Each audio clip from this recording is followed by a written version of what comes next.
We continue our countdown before we see the Canadians in action again. Less than 48 hours to go. But what scenes on Canadian soil today, in particular Toronto, Ontario, the Portuguese fan base, they were not messing around today. The final World Cup game to be played in Toronto was between Portugal and Croatia, and this game also did not disappoint. As we get set to talk about it, welcome you and on into Bet365 for the win. A beautiful home for the beautiful game. Andy Petrillo, and I'm alongside two champions. I got John Conway, MLS Cup and Canadian champion, and David Edgar, former Canadian international and CPL champ. Christian Jack's going to be joining us, gentlemen. Gareth Wheeler as well. Oliver Platt. We have a full house. Stephen Brunt, Julie Stewart-Banks. There's a lot going on, but we have to talk about the game that ended not that long ago. Portugal Croatia 2-1 the final. This had everything. It had the stars. It had the talent. It had pace. It had skill. It had goals. It had penalties. It had emotions, as we know, for the Portuguese in particular near the end, honoring Diogo Jota, who, by the way, 1 year ago to the day, sadly passed away. But two legends, Modric, Ronaldo, and John, the game, like I said, it just did not disappoint from an entertainment factor, did it? Spectacular game for Toronto, for Canada, for fans of both teams. It was an unbelievable performance. I thought Portugal came out. We're on the front foot. We're super aggressive, getting the advantage early on. Croatia found their way back into this game right before half. And then after halftime, they came out and they were on fire and got themselves rewarded with a goal from Perisic and really just hung on from there. But this guy, Ronaldo, unbelievable, steps up at the biggest time. His best touch of the game was the goal that was called back for offsides. The unbelievable play by him. But then he was called, he steps up and strikes it, and the rest is history. And they're able to fight their way back in and get a win. You know, 21, Diego Jota's number, and they win 2-1 tonight. I don't know if that was a sign, but there it is. Portugal, hell of a night for Portuguese fans in Toronto. Yeah, and David, when it comes to Ronaldo, a little bit of a monkey off the back in that he finally gets a goal in a knockout game. That's obviously a very big deal for him, but also kind of shocked. He even looked mystified when he got subbed out. But it seemed to have been the right call. You got to give Roberto Martinez some credit here and what he was able to do in this game. Ramos, by the way, 2022, he was the guy who started in place of Ronaldo in their knockout game against Switzerland and ended up getting a hat trick. So he's the hero here tonight. This, I mean, the storylines they just seem endless right now. Yeah, as you say, he's got that monkey off his back, and he's finally on par with Stefan Eustachio in terms of knockout goals now. But yeah, honestly, the game had everything. I think from a neutral's point of view, obviously a little bit neutral. My wife's half Portuguese, but what a game to watch. It was a chess match in the first half, and then, as you said, Croatia withstood. They defended well. But in that second half, it changed, and all credit to after conceding Portugal, they've made that substitution, that quadruple substitution. He had the cojones to go and take Ronaldo off by the end, and he's got his rewards by it, and fair credit to him. Yeah, I think that was the 63rd minute, right? 4 subs. I went, okay, wait a second. Like, what exactly is Martinez preparing for here? But whatever he did, it absolutely worked. And yes, he was criticized for playing Ronaldo every single minute in the group stage, but he also took that gamble. It paid off as we take a look at the bracket that has now filled itself out in the round of 16 here. So this will be really interesting, the way these two teams, Portugal, Spain, that should also be a good one. And somebody who took this game in live, let's head on over to Toronto Stadium. Gareth Wheeler joining me now. First and foremost, what was the atmosphere like? Oh, it's as hot as the weather. Let's put it that way. Just fair warning, there's a lot of emotion right now outside of Toronto Stadium. A lot of Croatian fans and support. I mean, they were brilliant all night, right until the end when the goal was called back. The third goal called back on the night for Croatia. And I can explain what happened a little bit. There's a lot of anti-sentiment towards FIFA right now because the automated offside flag or board didn't go up on the screen initially. That's why it surprised people in the stadium that the goal that would have set send it to extra time was called back. Then all the bottles and the beers were thrown on the field. So there's a lot of people walking by right now. So we're live right now, so just bear with us. This was an instant classic, easily the biggest, most important game that's ever been played inside this stadium. A round of 32 knockout tie between two European giants simply lived up to its billing. The game had it all, and just hearing you guys discuss it, I mean, you're hitting on a lot of the talking points. Portugal came out on the front foot, but Croatia, their manager Zlatko Dalic is such a good manager. They were so well trained, playing as a team. They were unfazed by anything that Portugal threw their way. In fairness, Portugal was playing too slow, and their midfielders didn't really have an idea on how to break down that back line. And the second half, when it all kicked off, it was thanks to a Croatian goal that really opened things up. Portugal were far too open all night defensively, prone to just not running back, not hustling back, doing the basics on the counterattack, and Croatia took full advantage. That's where the game came to life. The VAR giving Cristiano Ronaldo his time to shine. The crowd all night was fully in support of CR7. He had his quintessential Toronto moment. And after that, it was all the goals that were called back and how it played out. The quadruple change for me was mystifying from Roberto Martinez. Simply put, he went too far. There was half an hour left in the game, and Portugal were only down a goal, and he ended up taking off their best, most dominant midfielder in Vitinha, which in putting Bernardo Silva on in his place, and it simply didn't work. And there was a quick acknowledgement that Martinez probably went too far, and that's why he had to take off Cristiano Ronaldo in that moment. Ronaldo was sacrificed because, from my opinion, it was a managerial mistake, but still he's let off the hook by some late dramatics. Portugal just have so much talent. Rafael Leao finding Gonçalo Ramos, the substitute, 90+4, and then the twist and turns right till the end. I have to say, Croatia, hard done by on the night. They're so well trained. Modric and Kovacic turned back the clock. They were spectacular. Portugal get by for me, guys, more so on their individual talent, more so than anything else. And an emotional night all around on the one-year anniversary of Diego Jota's tragic passing, and the team and Ronaldo put on the 21 kit post-match. It was emotional, and the entire team and staff posed together. You could tell what that meant for them, and I've never experienced a game like that inside Toronto Stadium, Andy. We've been here for MLS Cup finals, Canada clinching, going on to qualify for the World Cup, but tonight, indescribable what we experienced here at Toronto Stadium here tonight. Well, and based on what you said off the top, and yes, we've been to many events together, what people don't know is I am your security detail. I usually keep you safe. So, buddy, you're on your own here tonight. Or you could just show them a picture of my face. That tends to scare people away. But let's get to I got this guy over my back. He's a great dude. Let's talk about Ronaldo in particular, his performance.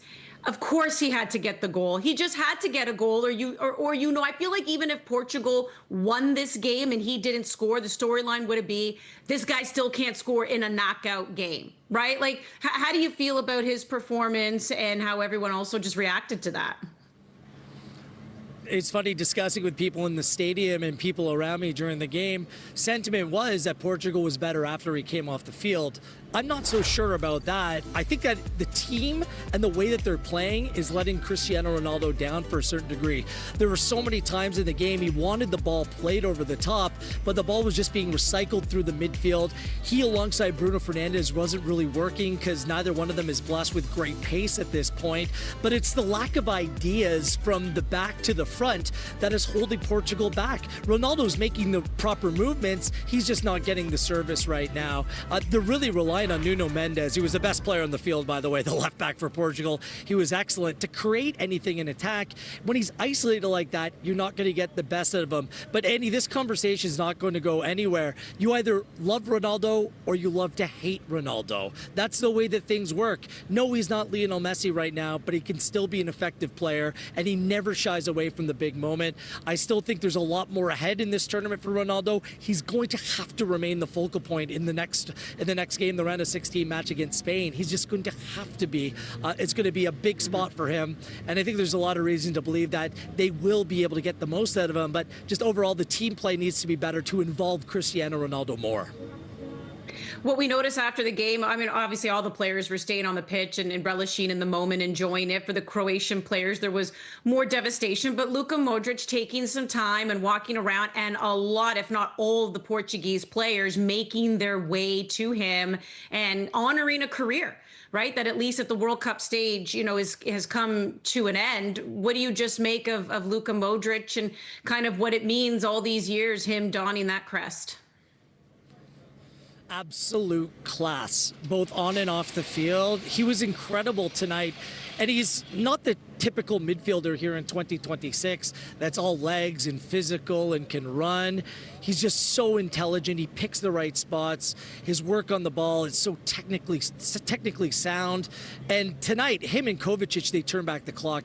They really don't make players like they used to in terms of Luka Modric. Like in 2026, like he's a rare breed that can make up for some of the things that his body can't do right now by doing so much else that's right. And once Roberto Martinez made that change and took Vitinha off the field, Kovacic and Modric grew into the game and they almost pulled it out. Like 3 goals called back for Croatia on the night. Kovacic went off the post, and Modric, like he's done so many times, he's the conductor. It's just so brilliant. And watching him play here tonight and hearing just the incredible Croatian support in this stadium, Andy, I just think to myself, if you're going to go after a player late in their career, if you're Toronto FC, it's got to be a player like Luka Modric. Like, he'd be worshipped in this city, this massive Croatian community. He certainly has more to give to the game, but this looks like the end from an international perspective.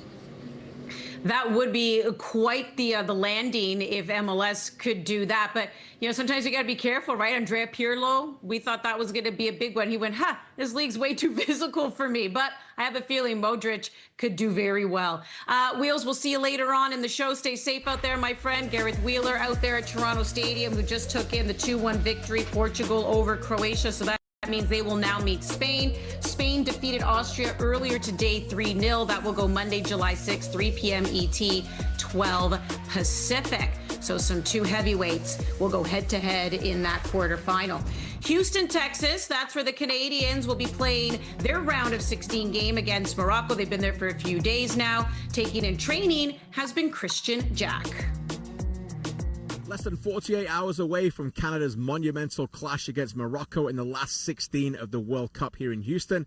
The Canadians trained at the Houston Dynamo training facility behind me here on Thursday. We got to speak to defender Luc de Fougerolles and Nico Segura as well. And a lot of the topic, again, around the questioning in the media was Canada's approach going into this massive game. Do they stick to their identity? Do they change it up a little bit? Here's what they had to say about that. I think with a team with quality, that if you're aggressive, there's going to be times that they play out.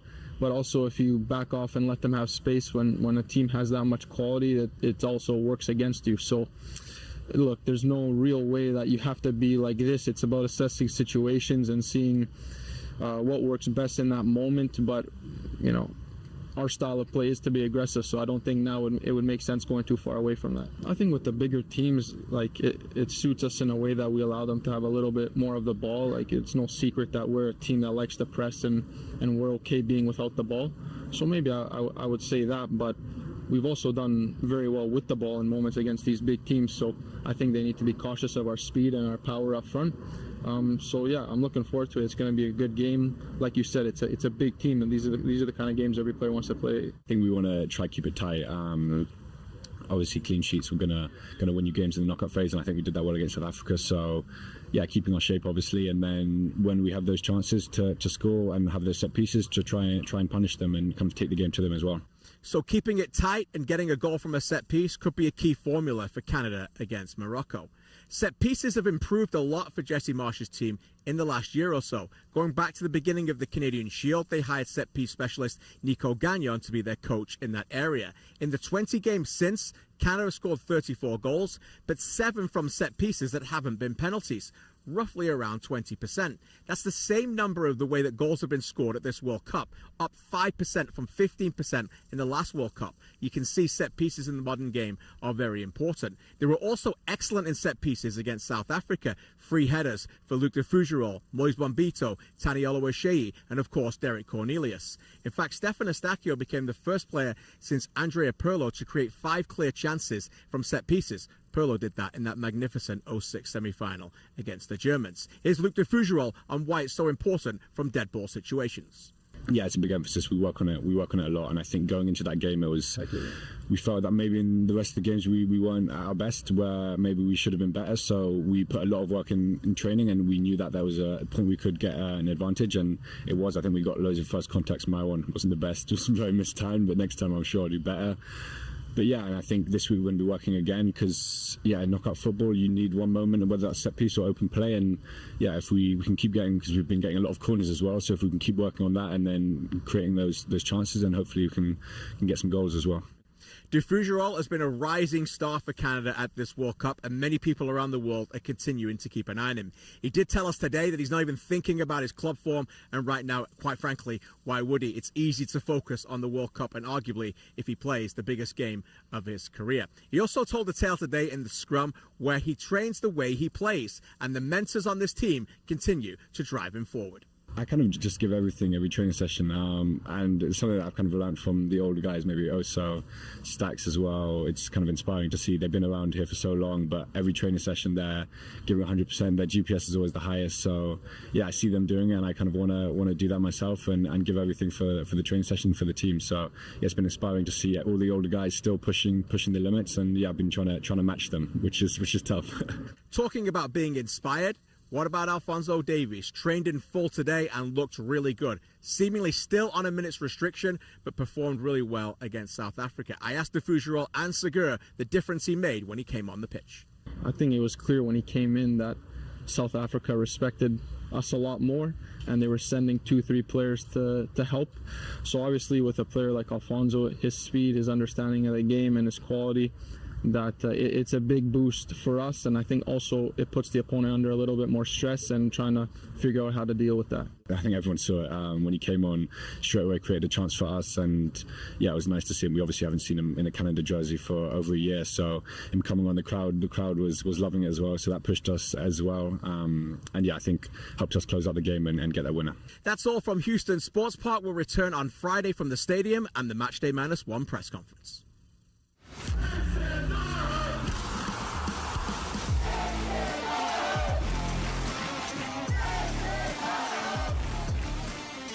This is Our House presented by Samsung, and since we have quite a few days between games, you know we're going to beat certain topics to death. And David, the big one, of course, is going to be, how does Jesse Marsch approach this game against Morocco? The last few days, a lot of other analysts coming up with some suggestions on if he should make any kind of formation, tactical changes here to combat a very strong Moroccan side. Do you think he needs to make any changes? And if you do think that's the case, what are the changes?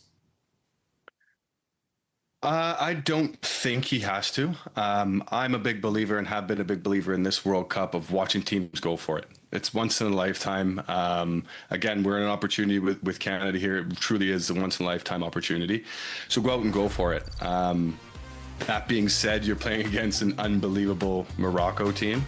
And we have to make sure we're completely organized in our communication and how we're passing on runners and whatnot. So I think that should be the focus on what is the communication and how we're dealing with the amount of movement and rotations you're going to find in the midfield and the strikers.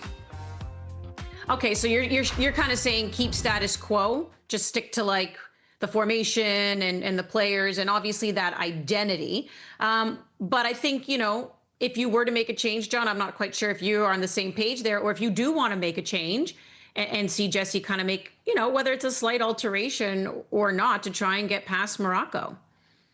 Listen, I mean, he can go about it a couple different ways, but for me, I think he needs to stick with what he's got going on. No changes. He's got these guys in the right place. I think he needs to stress, though, that the team needs to be clinical in certain moments. Those moments are going to be in transition. So if they don't have the ball a lot because Morocco's moving it around and they get it back, they can't just give it right back to Morocco after 2 passes. They need to be smart in transition, get forward quickly. Secondly, they need to be clinical in the box. And when they get their opportunities and they get themselves in a scoring position, they need to take advantage and score those chances. That's something that I feel like they weren't as good as in the first 4 games. When they've had opportunities, Daniel O'Shea, he had a few. But for me, I think they just need to be more clinical in the box and very clinical after they get the ball back and not giving it back right away to Morocco. So if you say that, so I'm just going to bring up a quick suggestion that was made yesterday on the show, is maybe perhaps going with one striker. Like, do you think, David, if you just play Jonathan David on his own, you kind of force him to be that guy? Not force him. I mean, obviously he would relish in that type of opportunity if you clog up the midfield a little bit more. Do you think that would be the answer, or no, still keep with the two striker system because, you know, you want to try and get some more chance to get a goal? Well, I think you would have to add another body in that midfield, right? And sacrificing a striker and putting someone into the midfield. But what I would say is, think about all of the times we watch Mexico, we've watched oppositions. At the same time, these teams are preparing for us as well. They're preparing to play against a Canadian team that plays 4-4-2 and plays a certain way. So the ultimate decoy could be changing the system and messing with a team that's prepared for a certain way and seen Canada play over these past couple of years in a certain identity. So, I mean, that is an opportunity to change the way they go about their business. You know, one other point here to jump in, Andy. I just kind of, is this a ruse? Like, is this in the same way that, like, we've talked about Alphonso Davies playing, not playing, and now all of a sudden we're talking about possible formation change and a little bit of action coming out of the camp that they might do that? Like, a smart move if that's the case. But at the end of the day, I think they need to focus on, you know, what they're good at and what they've been doing, because to do it now in such a critical moment could be catastrophic if they don't get it right. I don't want to hear the word decoy for a very long time because Jesse Marsh is successfully fooling me every time. All right, guys, the TELUS Canadian Championship quarterfinal leg 1 begins in a few days, July 8th. How about that, David? That's your team. Forge FC taking on CS Saint Laurent. They'll get things going with Supra and Ottawa and Vancouver, CF Montreal. And then you have the Vancouver Whitecaps taking on Cavalry. The Whitecaps, of course, looking for yet another championship. That is where we're going to be heading to next. Beautiful Newfoundland. Stephen Brunt will be joining Bet365 for the win on One Soccer.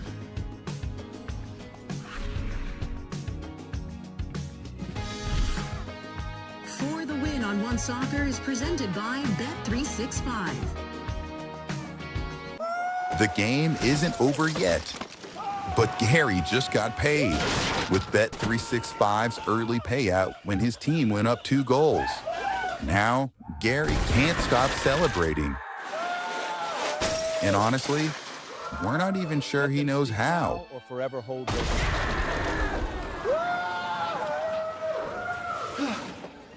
Download the Bet365 app and get paid out early when your team goes up 2 goals.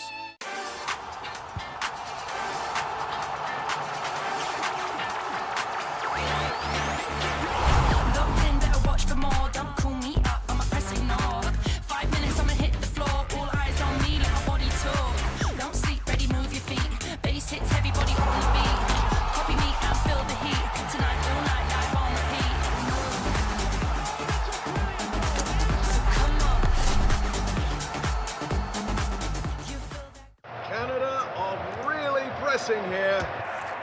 Oh, what a move. That is a quality ball. Now the run into the box.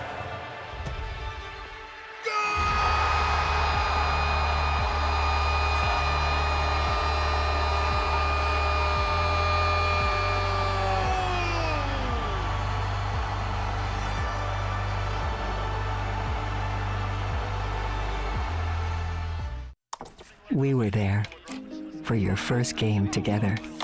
The day you taught him the rules. And the answer for every question.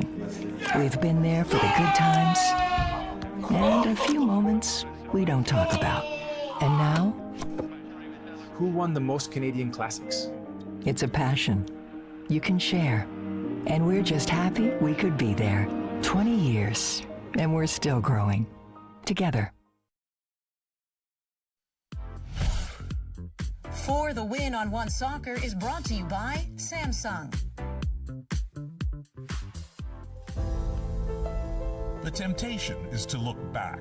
And let's face it, we'll be looking back on that one for a long time to come. It had all of the classic elements. Missed opportunities, chances not taken, doubts creeping in, time running out. And then in the 90th minute, relief and deliverance and joy following an act of individual brilliance that lifted an entire country. In sport, in life, there's no more powerful script. And that's why the view in the rearview mirror is spectacular right now. But turn around, and you'll see something else even more exciting. Canada has climbed one mountain, only to find a bigger, steeper, far more daunting mountain behind it, and that may be where this particular journey ends. Maybe this really is a free hit, as Jesse Marsh put it. They may well be overwhelming underdogs playing with house money. But there was a time not so long ago that our greatest soccer dream on the men's side was somehow reaching the final six in regional qualifying. If only we could get to the hex. And there were plenty of times, yes, 8-1 in Honduras, when even that modest goal seemed impossible.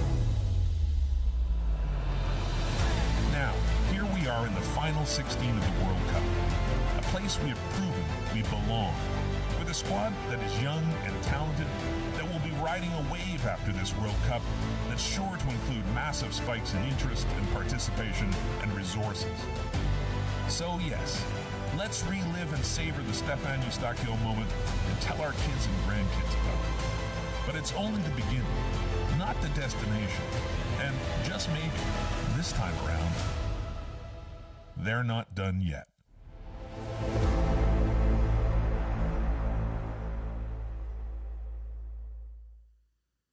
All right, and let's bring in Stephen Brunn, who put together that brilliant essay for us here on Bet365 for the win.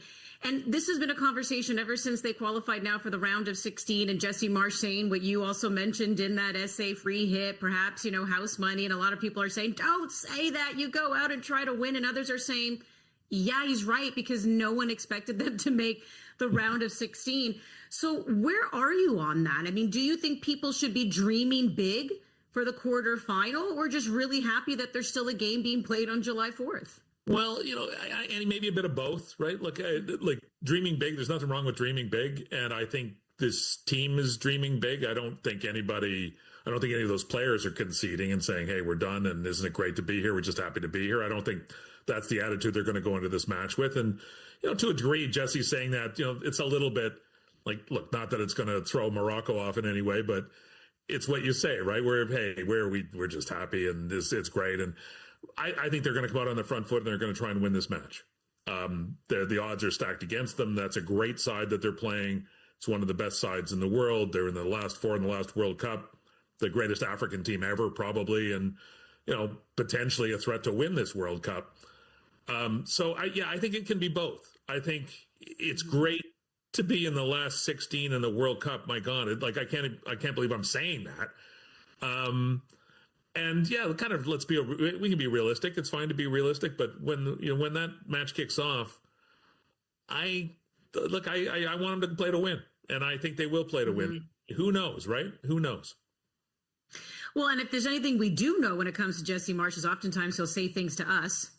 Perhaps a little decoy, little throw us off the scent, and he says something else to his team. But that piece also resonates in a way because it wasn't that long ago. It was just 4 years ago that everyone said Canada wasn't even supposed to qualify for 2022. I think people forget that. Like, the expectation, to your point, was, oh my goodness, are they even going to be able to beat Haiti and make the final 8, make that hex, and then they end up winning it? Like, it's incredible, but it wasn't that long ago that they weren't even expected to make 2022. The goal was to always prepare for 2026. Having said that, you should always want more and always push, but that's because the goalposts move depending on your success. And I guess that leads me to my next question, because you also said in that piece, it's just the beginning. What did you mean by that? Well, I think I think we can confidently look ahead here. And you're right. Look, 2022 was amazing, and the qualification for 2022 was amazing. And I think any of us who kind of hoped and dreamed through that was an amazing qualifying campaign. Look how different this squad is than that one, though, and how much change has happened and how much new blood has entered the squad since 2022. Youth and talent, dual nationals who've chosen to play for Canada. Like, we're in a different space than we were even 4 years ago. And I know, qualification was automatic this time. They didn't have to go through qualifying. But I think what's happened here, like the success that Canada has had in this tournament, and yeah, look, they've beaten the teams they should beat, like, let's be honest, but you can only play who they put in front of you. But I think the wave of interest, the success in this tournament, the momentum, there are more players coming. There are more young players coming. There's more resources coming. And that is a big one. Like, there's going to be money that flows to the national team. They're going to win directly from FIFA because of the achievements they've made. There's millions of dollars that come from qualifying for the last 16. But corporate money, we're going to get a national training center out of this. And think of all those kids, like, think of the kids who are 10 years old or 12 years old who are watching this and seeing a Canadian national team doing what they're doing on the biggest stage on the planet. That is going to drive athletic talent towards soccer. It is going to drive resources towards soccer. And look, 4 years from now, still looks like a pretty good side to me. Again, judging by the youth and key places on this team. This is not just a golden generation one-off, boy, what are we going to do when Alphonso Davies is done? Look, no, I really feel like we're starting the process here. This is, and some dreams, started in Qatar. They've continued here. The success of this team, and I, honest to God, like, that Stefan Eustachio goal resonates across the entire country through, kids who are just realizing now kind of what this sport is and where they live and what the possibilities are if you're a soccer player in Canada. Yeah, and the financials are already being discussed, because you're right. I mean, you can have these inspirational moments. With that comes prize money. What do you do with that? And if you can start to build some proper infrastructures here, we know both teams reaching that CBA with Canada Soccer, being able to move forward. Now you need people to make the right decisions. And we love our comparison in sports. So when you talk about that great goal by Stefan Eustachio and how we hope that, and it should, catapult what it could do, for a lot of, young players or maybe kids who say, hey, I want to play soccer now because of that. My comparison is with Christine Sinclair and what the women were able to do at the 2012 Olympics. And suddenly the participation, especially for young girls in soccer, went up in this country and never really died down. So on that note of loving our comparisons, if Canada were to be able to beat Morocco here and make like the quarterfinals of a World Cup, where would you even put that as like the best teams to do it? Wow, it's a fun, it's a fun challenge, isn't it? Like, because this is all good. And you're right about like that 2012, that London Olympic team. I covered that team, and obviously, from where they started and kind of building back from the ashes, and how inspirational that team was for Canada. This is, I try to get away from hockey comparisons, because hockey comparisons are a bit of a mug's game, because hockey, like, obviously that's, essential to our national identity, but it's also a very small world, right? Like, the hockey world is about 8 countries deep, in a good year. This is a whole other thing. And, this is the planet. This is everybody. This is the game everybody plays and everybody cares about. So, from a team perspective, look, I know the Blue Jays won the World Series. The Raptors won the NBA championship. Wasn't a whole lot of Canadian content on those teams. So, it's kind of like Donovan Bailey winning the 100 meters at the Olympics, right? And again, I'm not talking about winning the World Cup this year. I don't, that would be great. But I think it's depth of field matters, right?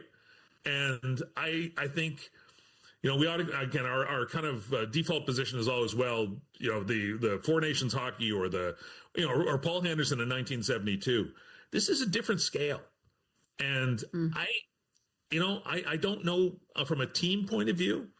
I don't have a point of comparison for this, to be honest, because everything else is a little narrower. And those things are all great and emotional, and they, the country got behind them.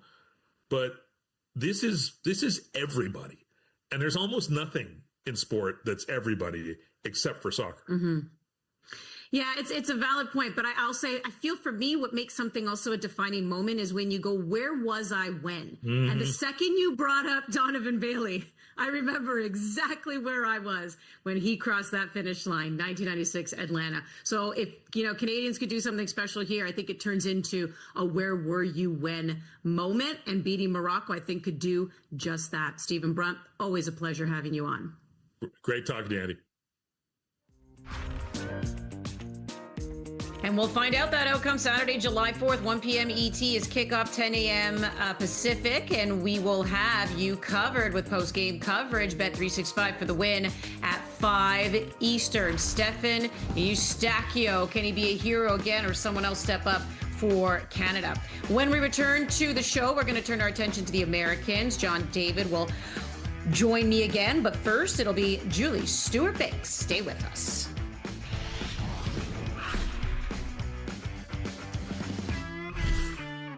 For the Win on One Soccer is brought to you by General Mills. For the Win on One Soccer is brought to you by Turkey Farmers of Canada.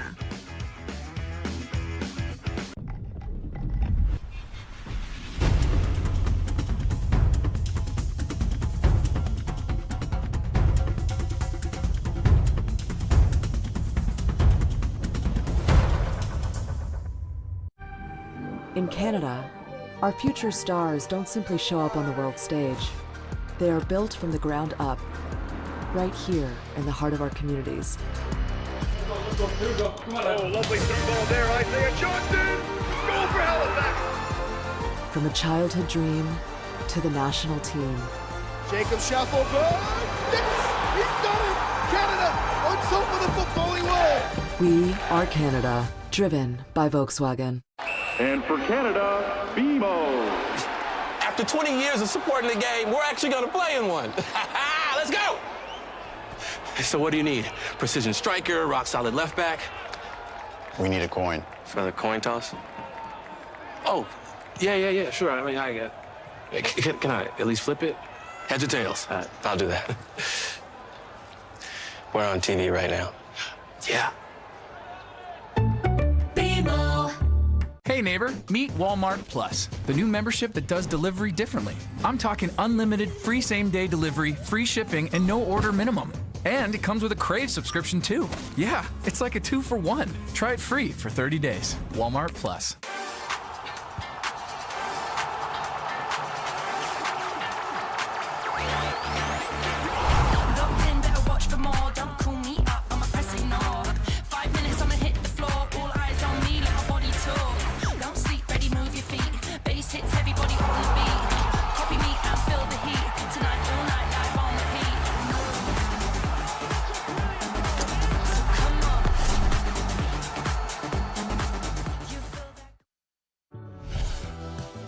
For the Win on One Soccer is presented by Bet365.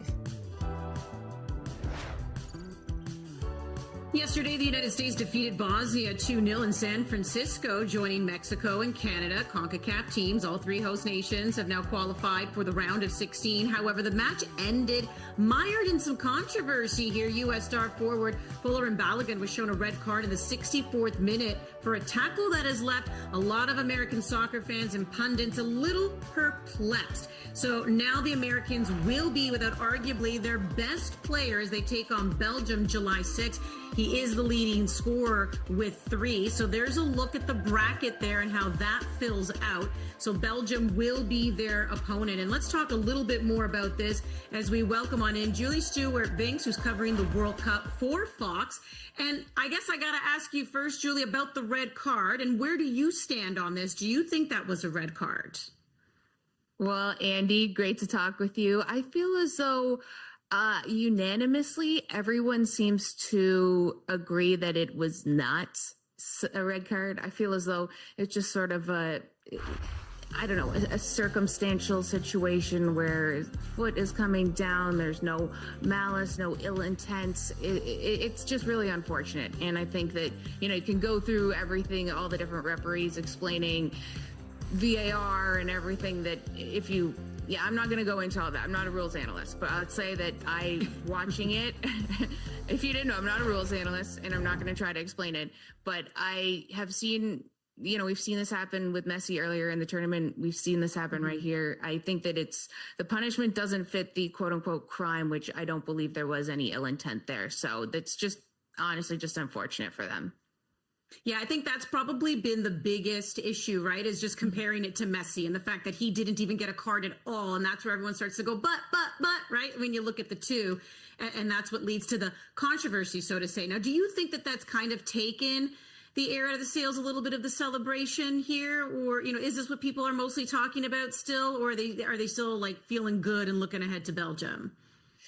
Well, there's definitely that one side of talking about it. And I think that one thing just to mention is that when you do slow it down, right? Everyone says when you slow it down, or when you just see that one image of sort of his boot up against like the ankle of the Bosnia player, it just looks as though it's worse than it is. And I think that there's a talking point about that immediately after the game. But then I think the fact that they responded, and this is a team that I've seen play so many times before that has been up 1-0 and they go down 10 men and they don't pad the score. Like, they're able to come back and score a goal without a man on the pitch. And I think that when you look at that, the fact that they able to stay composed, stay playing the way that Pochettino wants them to, being aggressive, but also being able to defend really well, where Bosnia and Herzegovina could really have hurt them in that situation. And especially with the way Malik Tillman had that free kick, which was like,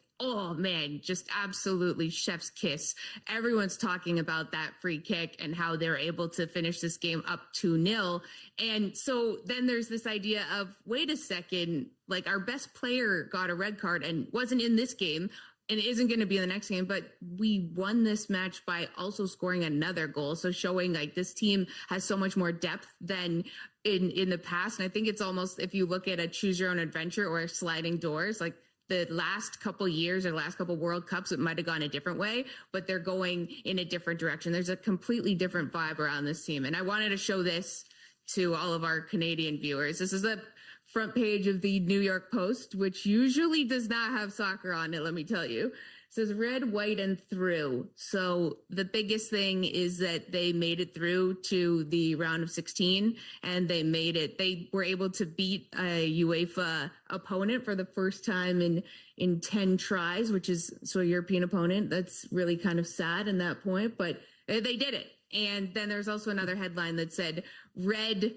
but not dead. So they got the red card, but they got through. So I think that those are very good ways to sum it up. Well, and it's a nice segue into just like when you talk about vibes and maybe even expectations, right? Because obviously the storyline in Canada is that a lot of people are very pleased and quite shocked, maybe in some cases, that Canada has made it to the round of 16. This is a very big deal for the program that's accomplished many firsts here at the World Cup.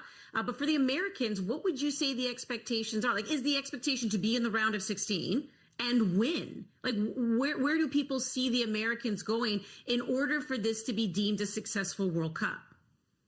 I think without a doubt, Andy, they have to win in the round of 16 for this to be considered a win for the World Cup. They cannot lose in the round of 16 and consider this to be a success, especially with them going with the way this team has been constructed, the way this team is popping at the right time, and they're going up against a Belgium side that they can beat now. This is a Belgium team that maybe they couldn't beat in 2014, as we know. And this is a Belgium team that they couldn't even beat back in March. But both teams are a little bit different now. And I would say mostly the U.S. has figured out a way to play extremely cohesively in a way that if Fowler Balogun hasn't been in the lineup, they've been able to, slot in whoever that might be. Ricardo Pepi is sort of the guy that everyone's looking to. Maybe you just keep everyone the same because they've been playing so well and insert him. There has been Haji Wright as well, but he hasn't been someone that Poch has really gone to in a situation like this. So I think that if they aren't able to win this match against Belgium, people will be looking way more into the red card incident. I think that will be a big point because they might be looking at it as an excuse if they aren't able to win. But then we have to remember, looking at Belgium, even they're such a unique sort of precarious side in a way, because they still have these massive names. And I was just looking how Lukaku is 33 years old and everyone makes him seem like he's like 53 years old and playing, because it's like, oh, but he's been playing since he was in that 2014 match that the U.S. lost against them, as well as De Bruyne and Thibaut Courtois. So they have all of this experience, but also they got out of the group in a really weird way with just drawing in 2 other matches and then beating up on New Zealand, who we know how they were standing. So, and then of course against Senegal when they were down and they're able to come back.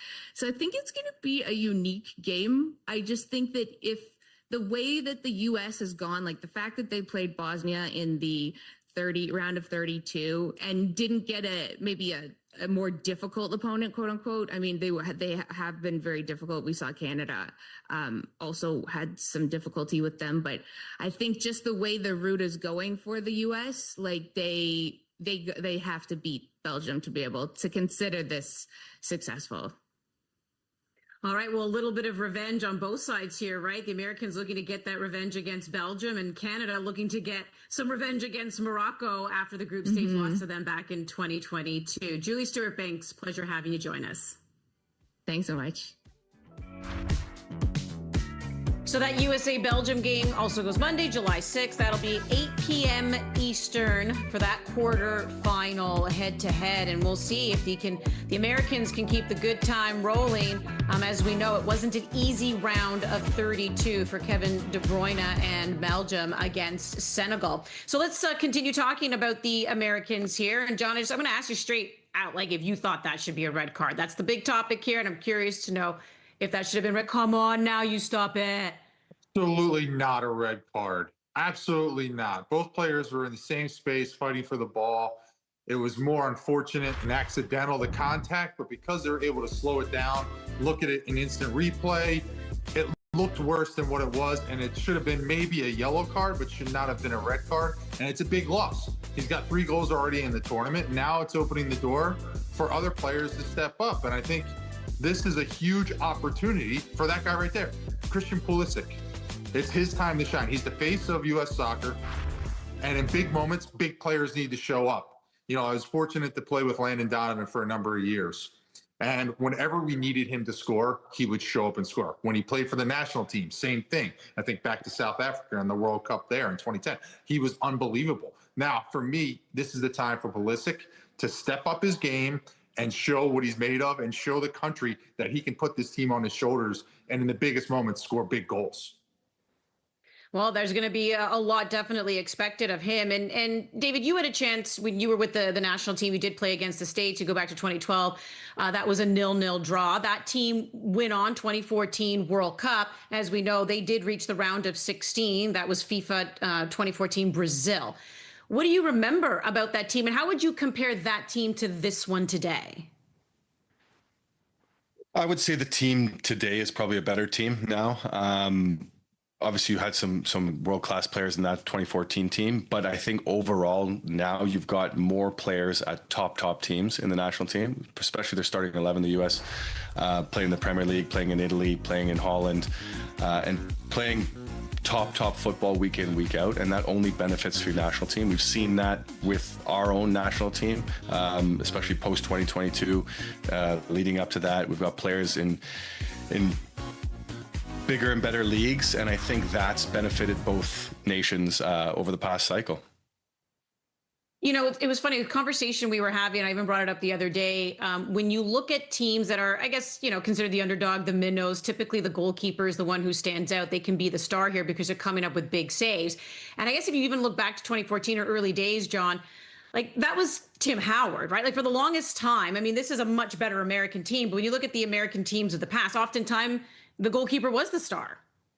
I mean, from the early days, the U.S. has produced really good goalkeepers. You look back, you got Friedel, you got Keller, you got Miola, and then you have Howard, who came in and does it now, or did it, you know, leading up to this moment where now Freeze is there, and he's got a big opportunity. And that's not the biggest player on the team, or that's not the player that, you know, if you look at it, could be the best player on the team. He's doing his job. He's doing what he needs to do. But there is big names and big players on this team that play in big environments week in, week out in the biggest leagues in the world. Those players need to step up. And the other players, like Matt Freese, just needs to be complimentary and do his job. And I think they'll be able to work their way through this one.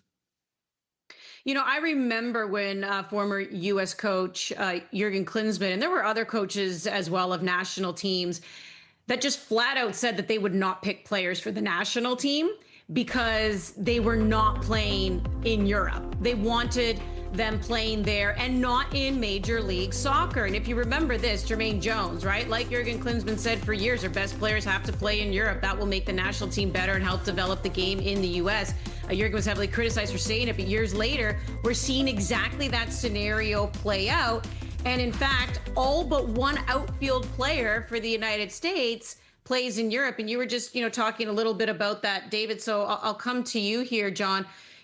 When you look at a roster where the majority of your players are playing at the highest level, does that make a difference? Are we still kind of having this conversation here between MLS versus Europe? No, we're not, because listen, both pathways work.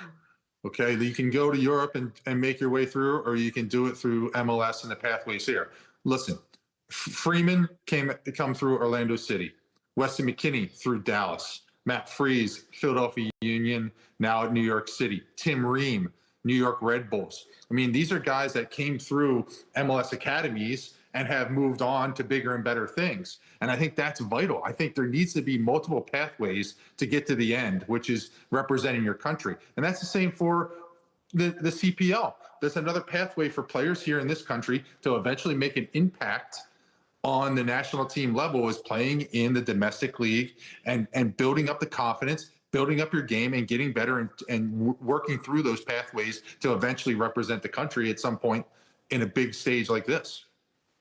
Well, and as I mentioned earlier with Stephen Brunt, with that Canadian team, by the way, right, and how they surprised everyone and just went on this epic journey to qualify for 2022. I'm probably going to miss some guys here because I'm thinking off the top of my head.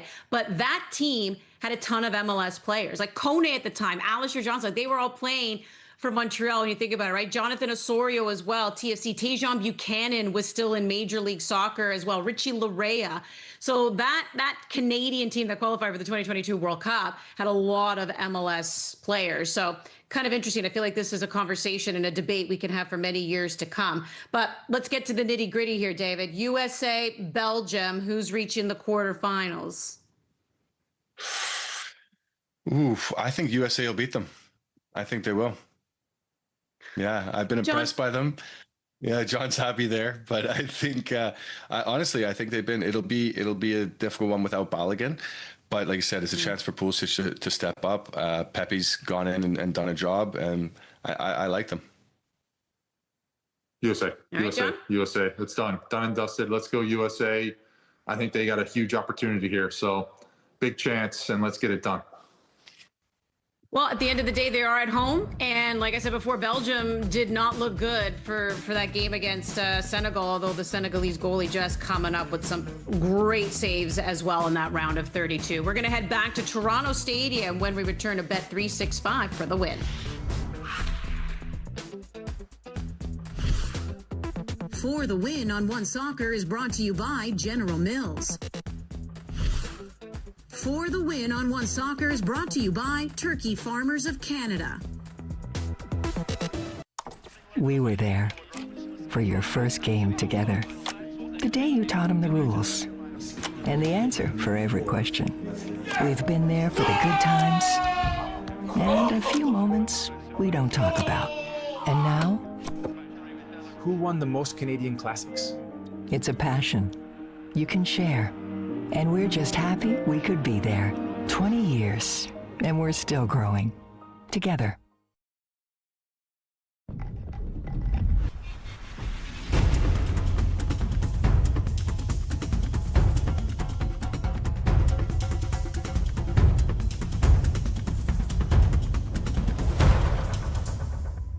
Hey neighbor, meet Walmart Plus, the new membership that does delivery differently. I'm talking unlimited free same-day delivery, free shipping, and no order minimum. And it comes with a Crave subscription too. Yeah, it's like a 2-for-1. Try it free for 30 days. Walmart Plus. Canada are really pressing here. Oh, what a move. That is a quality ball. Now the run into the box.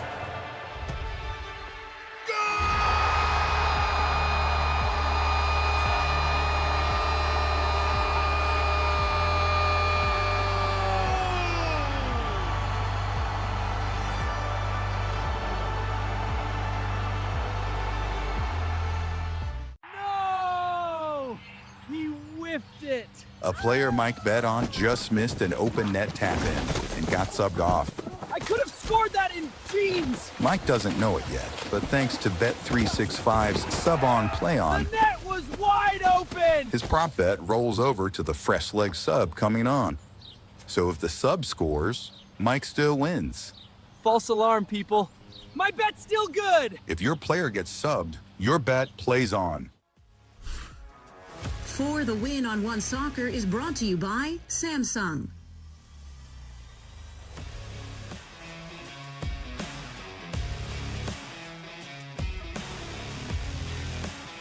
There's a look at the upcoming CPL matches that you can catch right here on One Soccer, home of the CPL. That's right. Those games are back on the pitch here as we also keep an eye on the World Cup. Lots of footy going around, including a great game earlier today. Portugal defeating Croatia 2-1. Oliver Platt now alongside the security detail has joined you, Gareth Wheeler. Take us through this and also what we can expect for tomorrow. Yeah, I'm here to protect Gareth after unsuccessfully trying to get any Portugal players to talk to me in the mix zone earlier. But just an amazing night, Wheels. I'm sure you've already talked about it plenty, but I felt in that second half in particular, you could feel the gravity of every moment, every decision. It was history playing out, right? Who was going to continue, Cristiano Ronaldo or Luka Modric? It's Ronaldo in the end. He gets his first World Cup knockout goal, which we can say the only one so far has come in Toronto.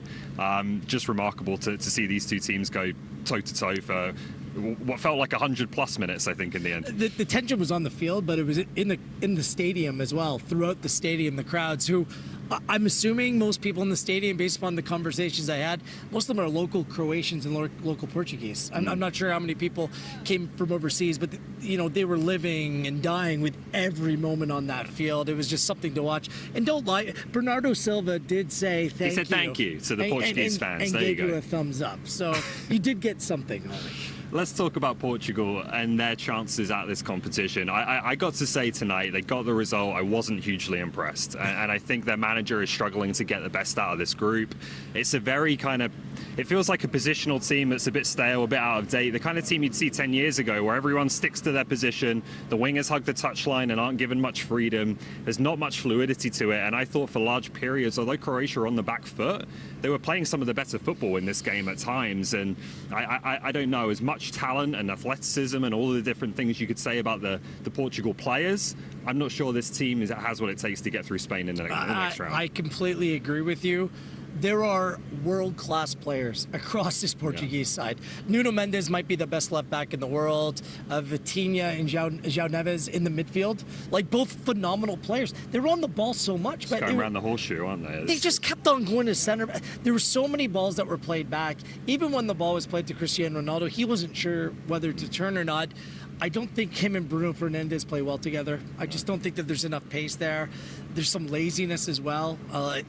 Neto and Rafael Leao, they don't do the work defensively either. On the Croatian goal that was scored, it was just a complete breakdown, a lack of effort. So they have lots of work to do. If they win games, I'll stand by this, Ollie, it needs to be based upon individual talent and individual brilliance. And I'm not sure that's enough to take them where they need to be or they expect to be in this tournament. Well, credit to Croatia, they're out, but it takes two good teams to make a game like this as memorable as this, I think. And I thought at times they were very, very good. Mateo Kovacic, I don't know where he got it from because he's not had a great season, but he was sensational tonight. Let's finish up here with your tell-us player to watch for tomorrow's games, Wheels. 3 games tomorrow. I mean, Argentina's the main attraction, aren't they? But I'm not going to go the cliche route and bring up Lionel Messi or anyone like that. I'm going to bring up their best defender in this tournament, Lisandro Martinez. He may also play for a wonderful club in Manchester United as well. He's played 2 games. They haven't conceded when he's on the field. What's incredible, he's not a big center back. He's only 5'9", but he's won 75% of his aerial duels and 75% of his duels overall. He's a staple at the back. He's great in distribution. When they play Cape Verde tomorrow, I expect him to come away with a clean sheet. It's about how many, not how, for Argentina tomorrow, but Martinez is worthy of a shout just because of what he brings to the table. Yeah, okay. A few more games to go in the last 32. Portugal moving on to face Spain. I got to say, lastly, it's been quite the experience to see these games here at Toronto Stadium. We've been treated to some fantastic matches, a lot of late goals, but it ends here with one to remember: Portugal against Croatia. Portugal advance. Andy, we'll send it back to you. It was great. And I love how Will said you got the thumbs up as part of the Portuguese faithful fans, because when I think Portuguese, I think Oliver Platt. Gentlemen, great stuff here tonight. To everyone here, you've been watching Bet365 for the win on One Soccer. On behalf of those two gentlemen, as well as John Conway and David Edgar, who were joining me throughout the show. I'm Annie Petrillo. You've been watching us right here on One Soccer. We've got one more day to go. A couple more sleeps, though, before we see Canada back in action. And tomorrow we will have Jesse Marsh's Match Day -1 press conference for you. Have a great night, everybody.